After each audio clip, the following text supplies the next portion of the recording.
भगवान की भरे भुवन घोर कठोर रव रव बाज तज नारद जन की करहि दिग्गज बोल मई बोल सुर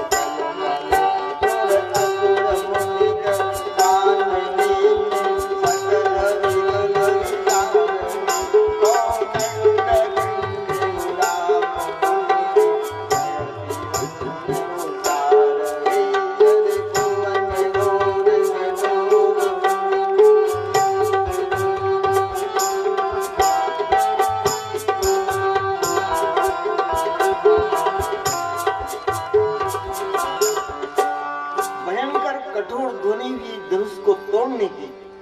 उस कठोर ध्वनि से सब लोग भर गए। सूर्य के घोड़े मार्ग छोड़कर भागने लगे, दिग्गज चिल्लाने लगे, धरती डोलने लगी। सबने जय जयकार किया और लक्ष्मण जी सीधे सिंहासन से कूदे। बोले महाराज जनक जी दूसरा धनुष लाओ, हम तोड़ देते हैं। आप कह रहे थे वीर नहीं धरती पर। सीता जी 8 सखियों के साथ आई और सखियों ने कहा कि वरमाला पहनाओ। सीता जी भगवान राम जी के सन्मुख खड़ी है। सीता जी थी 6 बरस की और भगवान राम जी थे 15 बरस के। अब वो हाथ ही ऊपर नहीं जा रही, वरमाला पहना कैसे? और जैसे हाथ सीता जी ने ऐसे किए तो हाथ में स्फटिक मणि पत्थर के कंकण थे, उसमें भगवान राम जी का स्वरूप झलक रहा था। तो उसी कंकण में रूप माधुर्य लेकर जनक नंदिनी जानकी जी मोहित हो रही है और डर गई कि चरणों में प्रणाम करूं और ये स्फटिक मणि पत्थर के कहीं भी इनके चरणों को छुआ जाए और कहीं दूसरी सीता न पैदा हो जाए जैसे अहिल्या हो गई थी। लक्ष्मण जी ने देखा कि कुछ समस्या आ रही है तो लक्ष्मण जी ने साष्टांग दंडोत प्रणाम राम जी को किया। तो राम जी ने कहा कि लखन भैया प्रणाम तुम सुबह से करते हो या शाम को करते हो, अभी बीच में प्रणाम कैसे कर रहे हैं? तो राम जी ने नीचे झुक कर लक्ष्मण को उठाने लगे तो सीता जी ने वरमाला डाल दी। श्याम रामचंद्र भगवान की जय। दुष्ट राजा थे, वो तमतमा उठे, बोले सीता को छीन लो, राजकुमारों को मार डालो, पकड़ो। तो सज्जन राजाओं ने कहा कि जरा लक्ष्मण को देख लो, पहले सब भूल जाओगे। उसी समय महेंद्रगिरी पर्वत से परशुराम जी का आगमन होता है। परशुराम जी का तेज दिव्य इतना था, आंखों से लाल सुर्ख खून टपक रहा था। अति तेजस्वी परशुराम जी महाराज जनक की सभा में जब आए तो देखत भृगुपति बेश कराला, उठी सकल भय विकल भुआला, पितु समेत कहीं कहीं नहीं जावा। महाराज मैं लक्षद्वीप का महाराज में जम्बूद्वीप का बाघ काट कर फेंक दूंगा। जिस राजा को देखते उसकी राजा की मौत ही खत्म हो गई समझोगी। जनक जी भी डरते डरते आए, जनक जी को भी आशीर्वाद नहीं दिया। हाँ सीता जी आई 8 सखियों के साथ। सीता जी ने परशुराम जी के चरणों में प्रणाम किया तो दोनों हाथ रखकर आशीर्वाद दिया, बेटी अखंड सौभाग्यवती हो। सूर्य की जब तक प्रकाश की किरण हो तब तक तुम्हारा सौभाग्य अखंड हो, धरती में जब तक रजकण रहे तब तक अखंड सौभाग्य हो। आशीर्वाद दिया। सीता जी को सखियां ले गई। विश्वामित्र जी भी आए और विश्वामित्र जी ने राम लक्ष्मण को कहा कि प्रणाम करो। तो परशुराम जी के चरणों में राम लक्ष्मण ने भी प्रणाम किया। विश्वामित्र मिले पुण्याई, पद सरोज मेले 2 भाई, दोनों ने प्रणाम किया। राम लखन दशरथ के डोठा, दीन आशीष देखी भले जोटा। आशीर्वाद दिया दोनों बालकों को, राम लक्ष्मण को। अब विश्वामित्र जी के बहन के नाती है परशुराम जी, तो विश्वामित्र जी ने प्रणाम नहीं किया परशुराम जी को, गले से लगाकर परशुराम जी से मिले। मिलने के बाद परशुराम जी सभा में सब देख रहे हैं। सब राजाओं को थर थर कांपते हुए देखा। बीच में देखा कि धनुष के टुकड़े पड़े हुए हैं। फिर तो कहा कि जनक बता धनुष किसने तोड़ा? धनुष तोड़ने वालों को इस सभा से अलग कर दे, नहीं तो सबके सिर काट काट कर बाहर फेंक दूंगा। अब वो जनक जी ऐसा नहीं कह सकते कि राम जी ने धनुष तोड़ा। परशुराम जी बार बार गए, बताओ धनुष किसने तोड़ा, नहीं तो अभी सबकी गर्दन काट कर फेंकता हूं। तो जो दुष्ट राजा थे ना, वो भगवान राम जी की प्रार्थना करने लगे। वो आपस में बात कर रहे हैं, दुष्ट राजा कि हमसे धनुष नहीं टूटा तो हम यहाँ बैठे क्यों रहे, घर जाते तो चाय पानी पीते, अब न तो घर गए न धनुष टूटा, और ये महाराज अभी सब तो काट कर बाहर फेंकने वाला है। तो दुष्ट राजा भगवान से प्रार्थना करने लगे कि हे धनुष तोड़ने वाले, तू आगे जल्दी आ जाने, तो अभी नंबर लगाने वाला है। क्योंकि परशुराम जी का स्वभाव सबको मालूम था, 21 बार क्षत्रियों को काट काट कर फेंक दिया था, रहित कर दी थी, ऐसे थे वो। भगवान राम जी को मालूम था कि हमारा नाम नहीं ले सकते, तो भगवान राम जी सभा में से निकलकर आगे आए और परशुराम जी से कहा कि नाथ संबुधन भंज निहारा। इतना खुला परिचय दिया, नाथ, हम शंभु के नाथ हैं, शंकर भगवान के हम स्वामी हैं। नाथ संबुधन भंज निहारा, हो को एक दास तुम्हारा। हे परशुराम जी, हम शंकर भगवान के स्वामी हैं और धनुष तोड़ने वाला कोई आपका दास होगा। देखो खुला परिचय दिया, शंकर भगवान के स्वामी हैं, शंकर भगवान सेवक हैं, तो सेवक का धनुष यदि स्वामी तोड़ दे तो उसमें गुस्सा होने की क्या बात। लेकिन वो परशुराम जी पर तो क्रोध का चश्मा चढ़ा हुआ था ना, बोले कि राम, जिसने धनुष को तोड़ा है वो सहस्त्र बाहु के समान मेरा दुश्मन है, उसको काट कर अलग कर दूंगा। लक्ष्मण जी तुरंत आए, बोले महाराज आपके हजारों धनुष हमने सरयू किनारे जो रखे थे आपने सबको तोड़ तोड़ कर फेंक दिए, इसी धनुष पर आपकी इतनी ममता क्यों हो रही है। पुराना धनुष था, हाथ लगाया टूट गया, ज्यादा ही प्रेम हो तो कोई गुनी को बुला लो, वो जोड़कर ठीक कर देगा। परशुराम जी ने कहा कि अरे इतना महान धनुष तो साधारण धनुष बता रहा है, ये मेरा फरसा देखा, अभी काट कर फेंक दूंगा, माता पिता को दुखी मत कर दो। तूने क्या ये माला फेरने वाला ब्राह्मण समझ रखा है मेरे को। पिता की आज्ञा हुई तो माँ को काट कर फेंक दिया, पिता की आज्ञा हुई कि भाइयों को काट दो, भाइयों को काट दिया। 21 बार क्षत्रियों को काट काट कर धरती खाली कर दी थी। साधारण ब्राह्मण नहीं हूं मैं। तो लक्ष्मण जी ने कहा कि तुम साधारण नहीं हो तो धनुष तोड़ने वाला साधारण है क्या। जब धनुष को तुम इतना महान बता रहे हो तो तोड़ने वाला कितना महान होगा। बोले इस बालक को दूर करो मेरी आंखों से। अपने माता पिता को सोच के बस करेगा, मेरे सामने जवाब दे रहा है, अभी तो मेरा हाथ उठता क्यों नहीं। लक्ष्मण जी ने कहा कि मुझे दूर कहाँ करते हो, तुम आंखें बंद कर लो, कोई नहीं दिखेगा तुमको, हमको क्यों परेशान करते हो, आंखें बंद करो। और तुम कह रहे हो कि दया से हाथ नहीं उठता है, तो जब दया में इतना क्रोध है तो क्रोध करते हुए तो भगवान ही तुमको बचाता होगा। परशुराम जी ने कहा राम तोर भ्राता बड़ पापी, तेरा भाई पापी है, मेरे सामने से हटता नहीं। लक्ष्मण जी ने कहा कि तुम ब्राह्मण हो, राजाओं को तुम काटते फिरते हो, पापी तुम हो कि मैं। फिर परशुराम जी ने राम जी को कहा कि तेरा भाई तुम्हारी मानता नहीं। तो नयन करे रे राम, भगवान ने थोड़ी आंखों का इशारा किया तो लक्ष्मण तुरंत नीचा सर करके राम जी के पास आ गए। परशुराम जी का यह अक्षत था कि राम तुम्हारा भाई तुम्हारी बात नहीं मानता, मेरे सामने जवाब दे रहा है। तो भगवान ने मुंह से कहा नहीं, केवल आंखों के इशारे से लक्ष्मण को कहा, तो लक्ष्मण तुरंत राम जी के पास आ गए। राम जी ने कहा कि देखो साधु संत ब्राह्मण को दया रखनी चाहिए, और ये बालक है, अभी बालक कोई खटपट करे तो माता पिता खुश होते हैं, नाराज थोड़ी होते हैं। पिता गाड़ी चला रहे थे और लड़का पास की सीट पर बैठा हुआ था, तो गाड़ी चलाते जाते वो उसको बाकातीसा क्या करते हैं, पता नहीं क्या है उसका नाम।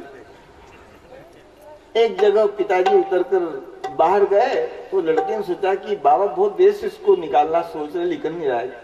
उसने जोर से झटका मार के निकाल कर हाथ फेंक लिया। आए पिताजी, बोले कि अरे ये क्या किया तूने, इसी को तोड़ दिया, ये तो बदलते हैं ना, क्या बोलते हैं, क्या बोलते हैं, हाँ। तो पिता नाराज नहीं हुए, खुश हुए। तो राम जी ने कहा कि देखो ये बच्चा है, अभी तो इसके मुंह के दांत भी नहीं गिरे हैं और तुम इतना गुस्सा हो रहे हो। बोले राम, इसके मुंह में दूध के दांत नहीं है, जहर के दांत भरे हुए हैं। गौर शरीर शाह मन माही, काल कूट मक पाए मुख नाही। कैसा जवाब दे रहा है मेरे को। और अब अंत में तो परशुराम जी ने राम जी को भी खटी खुरी सुना दी। कहा कि तू भी भाई का पक्ष करता है, छलुता जी करे समर शिव द्रोही, बंधु सहित मार हो तो ही, भाई सहित मार डालूंगा।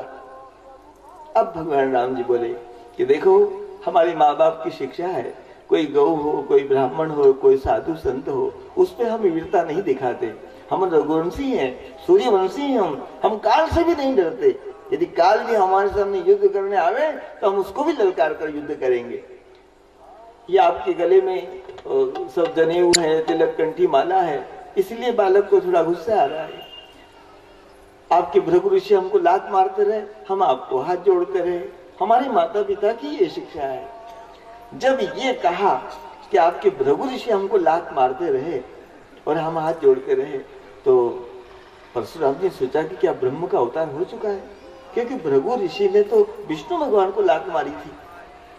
फिर तो जो क्रोध का चश्मा था उतर गया और परशुराम जी ने अपने जीवन काल में एक बार भी किसी को प्रणाम नहीं किया था। आज भगवान राम जी के सामने दोनों हाथ जोड़कर प्रणाम करने। जय रघुवंश बने जय बन भान,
सखियों ने खूब गालियां सुनाई। बोले कि आप तो बिना बुलाए ही कमंडल लेकर मांगने आ गए हमारे यहाँ सीता जी को, और रास्ते में अहिल्या को छुआया, तो तुम कोई जादूगर तो नहीं हो जो लड़कियां छुआ कर पैदा कर लेते हो। इस प्रकार से हंसे। लक्ष्मण जी को बड़ा गुस्सा आता था, तो राम जी कहते तुम चुप रहना, ये सब सुनना पड़ता है यहाँ पर। फिर सबका भोजन हुआ। भोजन के बाद में देखिए, जनक जी के तो कोई लड़का था नहीं, दो लड़कियां थी। कुशध्वज जी के भी कोई लड़का नहीं था, दो लड़कियां थी। तो प्रथम राज्य तिलक जनक जी महाराज ने सीताराम का जनकपुरी मिथिला में किया। जिस सिंहासन पर जनक जी बैठते थे, उस दिव्य सिंहासन पर दिव्य श्रृंगार करके सरयू जल, गंगा जल, यमुना जल, सात समुद्रों के जल से सीताराम जी का अभिषेक किया, बहुत दिव्य श्रृंगार किया। और 1000 कलश लेकर बालिकाएं आगे चलने लगी, 1000 वेद पाठी ब्राह्मण आगे चलने लगे, 1000 संत चलने लगे, और ऐसे विश्व विजय नाम के हाथी पर बैठा कर पूरे जनकपुरी में शोभा यात्रा निकाली।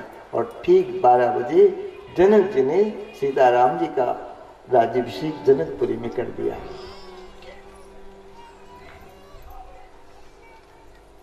वहां राज तिलक हो गया भगवान का। तो वहां जो बारात गए थे उन्होंने भगवान राम जी के, सीताराम के दर्शन किए। दशरथ महाराज ने भी राजा राम के दर्शन किए थे। राजा राम राम राम राजा राम राम राम राजा राम राम राम राजा राम राम राम राजा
राजा राम के रूप में जो बारात गए थे, दशरथ जी महाराज ने दूर से अपने बेटे राघव का राज तिलक देखा था। अयोध्या में तो इच्छा पूरी नहीं हुई थी, लेकिन राजा राम के रूप में जो दर्शन की इच्छा थी दशरथ महाराज की, एक संत ने ऐसा भाव बताया कि ब्रह्म के पिता की भी इच्छा पूरी नहीं हुई। हमने कहा कि नहीं, ब्रह्म के पिता की इच्छा पूरी क्यों नहीं हुई? उन्होंने राजा राम के रूप में जनकपुरी में भगवान राम का राज तिलक देख लिया था।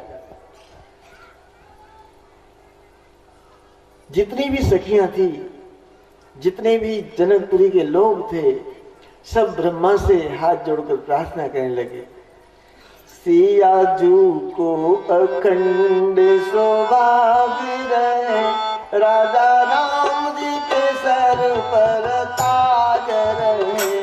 सिया जू को अखंड सौभाग्य रहे, राजा राम जी के सर पर ताज रहे। सिया जू को अखंड सौभाग्य रहे, राजा राम जी के सर पर ताज रहे। सिया जू को अखंड सौभाग्य रहे, राजा राम जी के सर पर ताज रहे। धरती रहे आकाश रहे,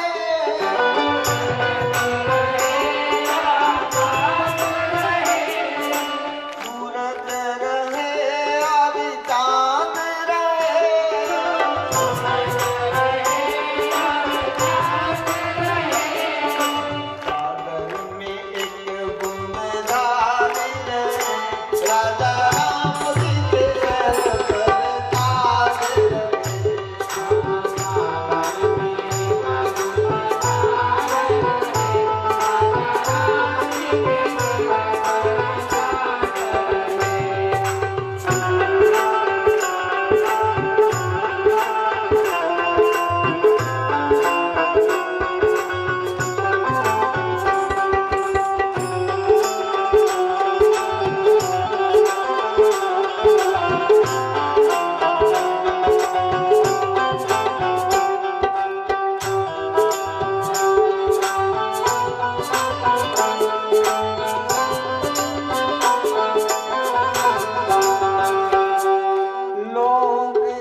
विश्वामित्र जी ने जनक राज से कहा कि हे विदेहराज, अवधेश अब जाना चाहते हैं, बहुत दिनों से आए हुए हैं।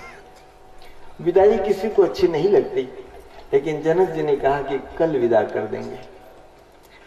दहेज का सामान सब भर भर कर जनकपुरी से बाहर इकट्ठा होने लगा। चारों बेटियों को सुनैना महारानी ने अपने हृदय से लगा लिया। आशीर्वाद देती है कि बेटी, तुम सदा अपने पति की बहुत प्यारी बनी रहना, तुम्हारा सुहाग अचल अखंड हो, सातों सागर में एक बूंद पानी रहे तब तक तुम्हारा सुहाग अखंड हो, सातों पहाड़ों में एक रजकण रहे तब तक तुम्हारा सुहाग अखंड हो। बेटी, अपनी पति का रुख देखकर उनकी इच्छा में अपनी इच्छा मिला देना, उनकी सेवा करना, सास ससुर गुरुदेव की सेवा करना। सीता जी की मां सुनैना महारानी ब्रह्मा जी को आज कोस रही कि अरे ब्रह्मा, तूने स्त्री जाति को क्यों पैदा किया? सृष्टि बनाना था तो कोई और उपाय सोच लेता, स्त्री जाति को जन्म क्यों दिया? स्त्री जाति जन्म से लेकर मरण पर्यंत पराधीनता में ही बिताती है। पुत्र 4 बजे ऑफिस से आएगा, माँ 3 बजे से पौड़ियों के पास बाहर बैठ गई। एक दूसरी बूढ़ी माता आई, बोले क्यों बाहर बैठी है? बोले भाई आएगा ना, उसको और भाई कहो, भाई आएगा तो उससे पूछूंगी कि कल सत्यनारायण कथा करा लो। 4 बजे आया हो, खड़ खड़ खड़ खड़ पहिया चढ़कर ऊपर चला गया। माँ को देखा भी नहीं, वो बैठी है 3 बजे से। ब्रह्मा जी को कोस रही है कि अरे ब्रह्मा, तूने स्त्री जाति को क्यों जन्म दिया?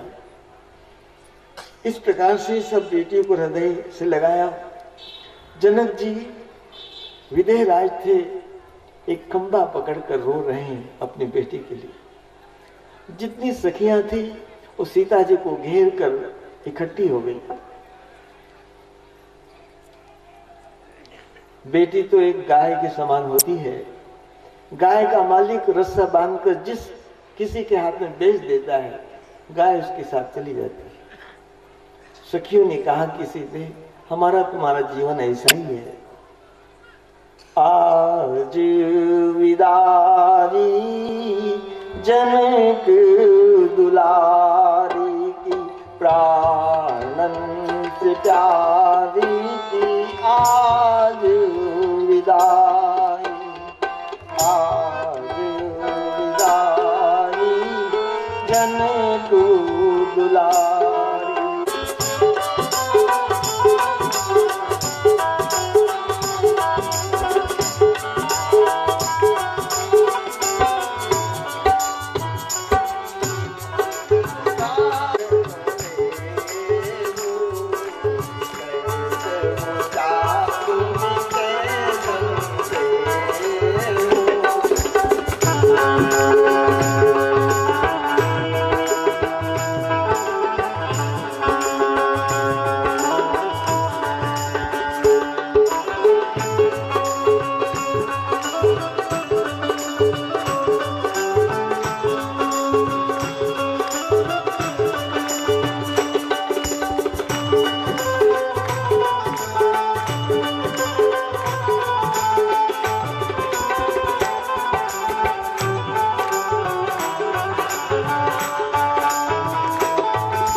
क्षमा के मंदिर दोनों भाई, मुझे क्षमा कर दो।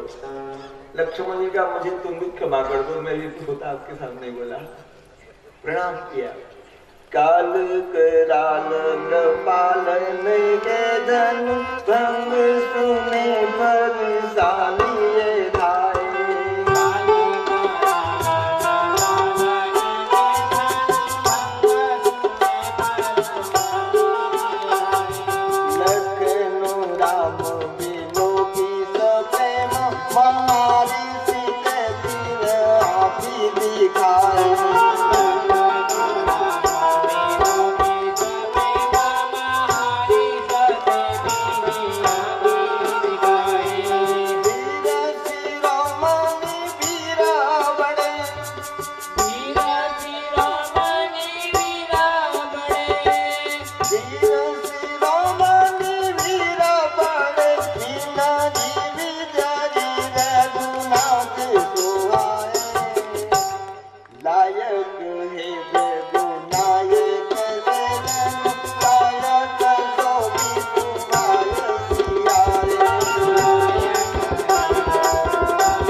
एक धनुष और रखा था। तो परशुराम जी ने कहा कि हे नाथ, इस धनुष को उठाकर इसकी प्रतिज्ञा चढ़ा दो, मेरा भ्रम दूर हो जाए। तो धनुष अपने आप ही खंडे से उतरकर राम जी के हाथ में आ गया। धनुष को मालूम था कि पहला धनुष नीचे पड़ा रहा तो भगवान ने तोड़ दिया, मैं भी खंडे पर पड़ा रहूं तो मुझे भी तोड़ देंगे। तो भगवान ने धनुष पे बाण चढ़ाया और खींचा। भगवान राम जी ने कहा कि परशुराम जी, अब ये बताओ कि इस धनुष को, बाण को कहां फेंकूं? मैं सूर्यवंशी का बालक हूं, मेरा बाण निष्फल नहीं उतर सकता। आपकी लाखों साल की तपस्या के ऊपर बाण फेंककर खत्म कर दूं, या आपकी मन की गति से आवागमन जो गति है उसको खत्म कर दूं। 21 बार क्षत्रिय रहित करके परशुराम जी ने धरती ब्राह्मणों को दान कर दी थी। इसलिए परशुराम जी धरती पर कदम नहीं रखते थे, धरती से ऊपर रहते थे। और कहीं भी जाना होता तो मन की गति से ध्यान किया कि वहां पहुंच जाते थे। तो परशुराम जी ने हाथ जोड़ते हुए कहा कि मेरे जो मन की गति से जाने आने की आवागमन शक्ति है उसको नष्ट न करो, क्योंकि ये धरती मैंने ब्राह्मणों को दान कर दी। अब इस दान की धरती पर मैं पांव नहीं रख सकता, लेकिन मेरी लाखों साल की तपस्या है, उसको बाण छोड़कर खत्म कर दो, क्योंकि तपस्या के अहंकार के कारण ही मैं आपको पहचान नहीं सका। तो भगवान ने वो बाण की तपस्या पर छोड़ा। परशुराम जी प्रणाम करके महेंद्रगिरी पर्वत चले गए। विश्वामित्र जी ने कहा जनक जी से कि देखो, आपके प्रण के मुताबिक तो धनुष टूटा और ब्याह हो गया, लेकिन आप जनकपुरी से दूतों को पत्रिका लेकर भेजो, अयोध्या में दशरथ महाराज बारात लेकर आवे और फिर जनक जी कन्या दान करे, वो सौभाग्य इनको प्रदान करो। तो जनक जी ने दूत को बुलाकर पत्रिका लिखी कि आप तीव्र गति से अयोध्या जाइए। पत्रिका में लिखा कि धनुष टूटते ही ब्याह हो गया अवधपति, लेकिन आप बारात लेकर आओ और मुझे कन्या दान करने का सौभाग्य प्रदान करो। दूत आए अयोध्या जी में, तब दशरथ जी महाराज का दरबार खचाखच भरा हुआ था। दूतों ने जय जीव कहकर कहा कि हम मिथिला जनकपुरी से आए हैं, जनकपुरी से आए हैं, आपके बेटे राम का संदेशा लाए हैं। इतना सुना तो दशरथ जी सिंहासन से कूद पड़े और दौड़ते दराजे गए और उन दूतों का हाथ पकड़कर अपने पास बैठा दिया। पहले तो ऐसी मर्यादा थी, कोई पत्र आवे तो सुमंत्र जी पढ़ते थे, लेकिन आज राम जी का संदेश आया है तो दशरथ जी खुद उनको हाथ पकड़कर अपने पास बैठा लिया और कहा कि भैया, उनको भैया कहते हैं, भैया कहो कुशल दो बारे, मेरे बेटे अच्छे हैं। तुम केवल पत्रिका लेकर आए हो कि मेरे बालकों को तुमने देखा है? दूतों ने कहा कि आपके बालकों को हमने देखा है, एक तो श्याम वर्ण के है ना? बोले हाँ। और एक गौर वर्ण के हैं? बोले हाँ, देखा है आपने। बोले कि रावण बाणासुर भी आए थे, धनुष हिला भी नहीं, लेकिन आपके बेटे राम ने सहज ही धनुष को तोड़कर विश्व विजयी के साथ श्री सीता जी को वर्ण कर लिया है। अब आप जनक जी महाराज की प्रार्थना है कि बारात लेकर जाओ और हमको कन्या दान का अवसर प्रदान करो। दूतों ने जनकपुरी में पानी नहीं पिया। दशरथ जी ने कहा कि आप भोजन करो, प्रसाद पाओ। बोले नहीं, सीता जी ने हमको कभी दूत माना ही नहीं, हमें अपने बाबा से ज्यादा प्यार करती थी, तो हम बेटी का घर पानी नहीं पी सकते, ये मर्यादा थी उनकी। फिर तो वशिष्ठ जी से कहा कि गुरुदेव चलो बारात चलना है, वहां से ये कुमकुम पत्रिका आई है। फिर तो बारात की तैयारियां होने लगी। सब गुरुदेव ने आदेश दिया कि सब कोई बारात जा सकता है। एक विश्राम सागर ग्रंथ है, उनके लेखक हैं रघुनाथ दास जी। उन्होंने बारात का वर्णन लिखा है। करत बारात को नरनाह जब सुरगण, आसमान देखत बाहर है, 1.5 कोटि है मतंग ओ तुरंग, 30 कोटि पालकी, 25 कोटि पैदल अपार है। 1.5 करोड़ लोग हाथी पर बैठकर बारात जाने के लिए तैयार हुए, 30 करोड़ लोग घोड़ों पर बैठकर बारात के लिए तैयार हुए, 25 करोड़ लोग पालकियों पर बैठकर बारात जाने के लिए तैयार हुए, 7.25 करोड़ सामान उठाने वाले चले, सेवा करने वाले 5 करोड़ लोग चले, 3.25 करोड़ लोग रथों पर बैठकर बारात चले और 60,09,000 बाजे बजाने वाले बारात चले। समुद्र के समान विशाल बारात अयोध्या से रवाना होने लगी गणेश जी का पूजन करके। बारात में लोग रास्ते में पूछते कि अरे इतनी विशाल बारात है, दूल्हा कहाँ है? बोले दूल्हा पहले लड्डू खा रहा है, पहुंच गया पहले। एक लड़का लड़की देखने गया तो लड़की पसंद आ गई। लड़की के पिता ने कहा कि लड़की पसंद नहीं? बोले हाँ। बोले तू बारात लेकर आएगा ना तो सब जवान जवान लड़कों को लाना, ये 2.5 नंबर का चश्मा बूढ़ा एक नहीं होना चाहिए, सब जवान लड़के, तब लड़की का ब्याह करूंगा। अब वो लड़का हाँ कह के आया कि जवान लड़कों की बारात लाऊंगा। अपने घर माता पिता से कहा कि पापा लड़की बहुत अच्छी पसंद आ गई है, वो तैयारी भी है लेकिन एक शर्त रखी है। बोले क्या? और लड़की के पिता ने कहा कि जवान जवान लड़कों को बारात लाना, ये बूढ़ों बूढ़ों को मत लाना। तो लड़के के पापा ने कहा बेटी तेरी जिंदगी का सवाल है, जवान को ले जा, हमको क्या करना है। तो गाड़ी में सब जवान 30-35 लड़कों को बैठाया। एक बूढ़े ने कहा कि मेरे को ले चलो यार, वो जो नारियल का थैला आता है ना उसमें डाल दो और ऊपर से रस्सी से बांध देना और सीट के नीचे पटक देना, कौन देखता है। तो लड़कों ने कहा ले चलो, वहां कौन जांच पड़ताल करेगा सीट के नीचे। एक बाबा को नारियल के थैले में बांधा और सीट के नीचे डालकर ले गए। अब पहुंच गए वहां पर, उधर से ब्याही समधी सब खड़े हैं, इधर से ये जवान जवान बराती खड़े हैं। बोले आ गई बारात? बोले हाँ आ गई। बोले कोई बूढ़ा तो नहीं लाया? बोले नहीं बूढ़ा नहीं लाया, सब जवान आए। बोले ये जो नदी बह रही है इसको दूध से भर दो, फिर लगन लगाऊंगा बेटी का। लड़कों ने कहा कि 10-5 किलो बुलाता तो कहीं से भी पीपराटा से ले आते, अब नदी को दूध से भर दें। तो पीछे एक लड़का था, वो दौड़ता गया गाड़ी में और थैला खोला बूढ़ा और कहा कि बाबा एक मुसीबत आ गई है। बोले क्या? बोले वो कन्या के पिता ब्याही बोलते हैं कि ये पानी की नदी बह रही, इसको दूध से भर दो। तो उस बूढ़े ने कहा कि उसको कहो कि पानी खाली कर, हमारा दूध पानी में थोड़ी डालेंगे। अब गया लड़का दौड़ता। बोले ब्याही जी? बोले हाँ। बोले क्या करना है? बोले ये पानी को दूध से भर दो नदी को। बोले तुम्हारा पानी खाली करो, हम पानी में दूध छोड़ देंगे, 50 रुपए किलो का दूध। तो यानी कोई तुम बूढ़ा लाए होंगे यार, तुम्हारे में तो अक्ल है नहीं। बोले लाए हैं, वो थैले में पड़ा है, तो लाओ उसको, उसके सामने ही ब्याह करूंगा मैं। एक लड़के की नौकरी लग गई प्रीतमपुर में, वो फाटले थैले सीने।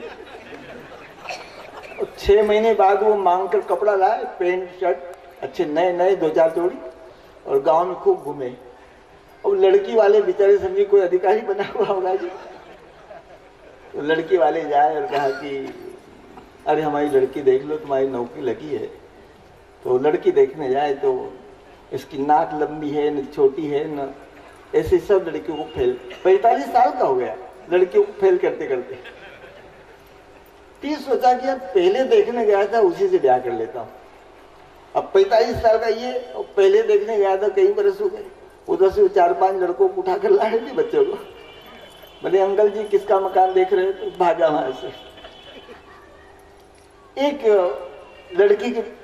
लड़की वो लड़का बोलने लगा कि देखो पसंद है तू, तेरे से ब्याह कर लूंगा, पर तेरा बाप इंडिका गाड़ी देगा? तो लड़की ने कहा कि मेरा बाप तो हवाई जहाज देने वाला है, तेरे बाप के पास प्लेटफार्म है उतारने के लिए? बाहर नहीं तो एक लगाऊंगी तो पिपराठा में पड़ेगा। ब्याह में ऐसा ही होता है। एक लड़के ने कहा पंडित जी मैं तो गधे पर बैठकर बारात जाऊंगा। सब लोग घोड़े पर बैठ के जाते, घोड़े में गधे में क्या अंतर है? गधा छोटा है, घोड़ा बड़ा है, उसका 2-3 हजार रुपये किराया कौन दे घोड़े का? गधे पर बैठ कर जाएंगे। पंडित जी ने कहा कि फिर लड़की 2 गधों को देखकर भागी जाएगी, एक नीचे एक तू बैठा हुआ है। इस प्रकार से हास्य विनोद करते हुए सीता जी ने अपना वैभव प्रकट किया। अयोध्या से लेकर नेपाल के पास है जनकपुरी, बीच में 5 जगह बारात को स्वागत के लिए सीता जी ने अपने वैभव से सबको सुख प्रदान किया। 1 अरब 46 करोड़ 60 लाख 9 हजार बाराती थे और इन लोगों को अलग अलग सैया मिलती थी, अलग अलग भोजन मिलता था, अलग अलग व्यवस्था थी। बराती ये समझते नहीं थे कि हम वैकुंठ में कि स्वर्ग में है कि अयोध्या में है कि बारात जा रहे हैं, पता ही नहीं चलता था हमको। बारात जनकपुरी पहुंच गई, रास्ते में लोग खा पी के पड़े हुए हैं, उनको पता ही नहीं कि बारात वहां पहुंच गई। देखिए, जब तक कन्यादान नहीं होता तब तक बराती पराये होते हैं। कन्यादान हुआ उसके बाद ही संबंध पक्का माना जाता है। और कन्यादान हुआ नहीं, बारात भले ही आ गई है, लेकिन कन्यादान जब तक नहीं होता तब तक बराती को पराया मानते हैं, उनको पराया घर ही जनवासा उतारते हैं, वहां भी गादियां फड़ा करते हैं वो लोग। तो इनका जनवासा उतार दिया था अयोध्या पति दशरथ जी का। इसमें लिखा है, उभरा सो जनवासे आवा। जो रास्ते में खा पी के पड़ा था, किसी ने कहा रे बारात तो जनकपुरी पहुंच गई, तू रास्ते में पड़ा है, तो सीधा भागता हुआ जनवासे में ही गया। वहां पर एक तरफ वशिष्ठ जी बैठे, दशरथ जी बैठे, राम लक्ष्मण भरत शत्रुघ्न चारों भाई बैठे, अयोध्या की बारात के लोग बैठे। एक तरफ जनक जी महाराज बैठे, उनके भाई कुशध्वज बैठे, उनके गुरुदेव सत्यानंद जी बैठे, दोनों समाज आमने सामने बैठे हुए हैं। वशिष्ठ जी ने कहा कि विधेयराज, तुम अपनी बेटी का ब्याह जिनसे कर रहे हो, पहले इनके कुल को सुन लो कि ये कौन है। धनुष टूटा, आपकी शर्त के अनुसार विवाह हो गया, लेकिन पहले सुन लो कि ये कौन है। ये सूर्यवंशी ईश्वांकु के वंश के हैं, इनके कुल की मर्यादा सुन लो। तो वशिष्ठ जी ने सुनाया, ईश्वांकु ने सरयू किनारे अयोध्या नगरी बसाई। इनके कुल में एक से एक प्रतापी राजा हुए। योनास, मानधाता, त्रिशंकु, हरिश्चंद्र, सगर, भगीरथ, खडवांग, दिलीप, रघु महाराज के पुत्र अज महाराज और अज महाराज के पुत्र दशरथ महाराज आपके सामने बैठे हैं। इनके राम और लक्ष्मण के लिए मैं आपकी बेटी सीता और उर्मिला को मांगता हूँ, आप मुझे कन्यादान में दें। ऐसा वशिष्ठ जी ने जनक जी से कहा। आपके भाई कुशध्वज हैं, उनकी भी दो बेटियां हैं, सुत कीर्ति और मांडवी, मैं अपने भरत शत्रुघ्न के लिए मांगता हूँ, आप कन्यादान में हमको दो। जनक जी ने कहा कि मैंने कन्यादान में अपनी बेटियां इनको सौंप दी, अब मैं अपने कुल का कौन हूँ, मेरी बात भी सुन लो। तो जनक जी ने कहा कि मिथि नाम के एक राजा हुए। मिथि सबसे पहले राजा थे हमारे कुल के, उसके बाद उन्होंने मिथिलापुरी नगरी बसाई और तब से 16 राजा हुए हैं। वह सब विदेहराजी थे, योगी थे, ब्रह्म उपासक थे। इस कुल में जो भी राजा बनता था उसको विदेहराज की ही उपमा मिलती थी, जनक की उपमा मिलती थी। तो मेरा भाई 16वीं पीढ़ी पर स्वर्ण रोमा से हस्सु रोमा के 2 पुत्र हुए, जिनमें बड़ा पुत्र तो मैं जनक हूँ और मेरा छोटा भाई कुशध्वज है। देखिए, ये जो किसी को पितृ दोष होता है, काल सर्प दोष होता है, दुनिया भर की नाटक होती है ना, साढ़े साती राम का ढिमका सब। तो इसमें यदि हम भगवान राम जी के पितरों का याद करें या जनक जी महाराज के पितरों को याद करें, उनका नाम स्मरण करें, तो हमारा पितृ दोष खत्म हो जाएगा। ऐसी फलश्रुति लिखी है। हमारे पितरों का तो नाम मालूम नहीं कि हमारे 10 पीढ़ी पितर कौन थे, लेकिन शास्त्र में जनक जी महाराज के, दशरथ जी महाराज के, इनके पूर्वजों का नाम लिखा हुआ है। तो इनके पूर्वजों का यदि हम नाम स्मरण करेंगे तो हमारा जो ये काल सर्प दोष, पितृ दोष, अमका ढिमका, सब बहुत सारी नाटकें बता दें, ये सब खत्म हो जाएगी। ऐसी फलश्रुति लिखी हुई है। तो जब ऐसा सुना तो जनक जी महाराज ने कहा कि हमारा भाग्य धन्य है जो कि सूर्यवंशी ने हमको स्वीकार किया। हम तो बालिका लड़की के पिता हैं, हम करबद्ध हैं आपके सामने। नारद जी ने शुभ मुहूर्त निकाला। हिम ऋतु अघन मास शुक्ल पक्ष पंचमी तिथि वृश्चिक के सूर्य और मीन लग्न गुरुवार गोरस लगन का समय। बारात का ये जो लगन का समय था, ये बारात विवाह लगन के 1 महीना 7 दिन पहले आ गई थी। 1 महीना 7 दिन के बाद ये मुहूर्त आएगा तब लगन लगेंगे। तो जनकपुरी के लोग सब भगवान शंकर से प्रार्थना करने लगे कि हे शंकर भगवान, ये जो 1 महीना 7 दिन का समय है, ये ब्रह्मा जी के दिन के समान बड़े बड़े हो जाए। ब्रह्मा जी का दिन कितना बड़ा होता है? सतयुग, त्रेता, द्वापर और कलयुग, जब चारों युग 1000 बार खत्म हो जाते हैं, तब ब्रह्मा जी का एक दिन, और 1000 बार चारों युग खत्म होंगे तब ब्रह्मा जी की एक रात, ऐसे 1000 वर्ष की ब्रह्मा की उम्र बताई। तो जनकपुरी के लोग कहते हैं कि ये जो 1 महीना 7 दिन है वो ब्रह्मा जी के दिन के समान बड़े बड़े हो जाए, तब तक हमारे राम जी यहीं पर रहे। लेकिन अच्छा दिन, अच्छा समय जल्दी बीत जाता है। वो शुभ मुहूर्त आया। अब तो 4 लक्ष्मी नारायण के दर्शन हो रहे हैं। चारों भाई दुल्हा बने हैं, उधर चारों कन्याएं दुल्हन बनी है और जनकपुरी के लोग दर्शन कर रहे हैं। दुल्हन सिर गुनाथ बने, दुल्ही सिया सुंदर मंदिर माई।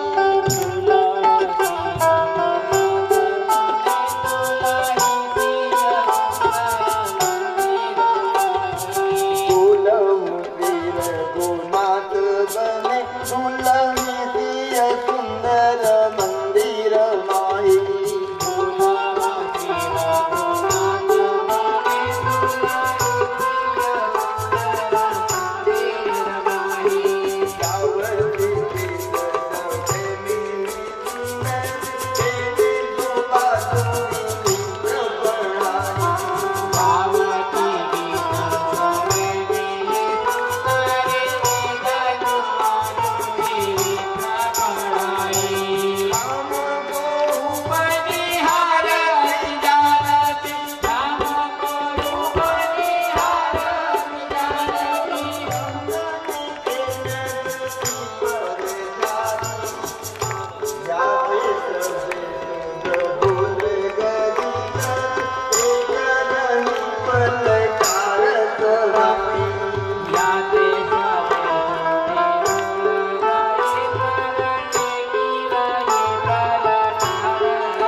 दुल्हे के रूप में भगवान का दर्शन सब कर रहे हैं।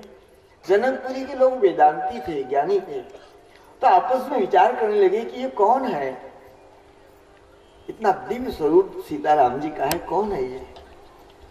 तो उन्होंने कहा कि जनक सुकृति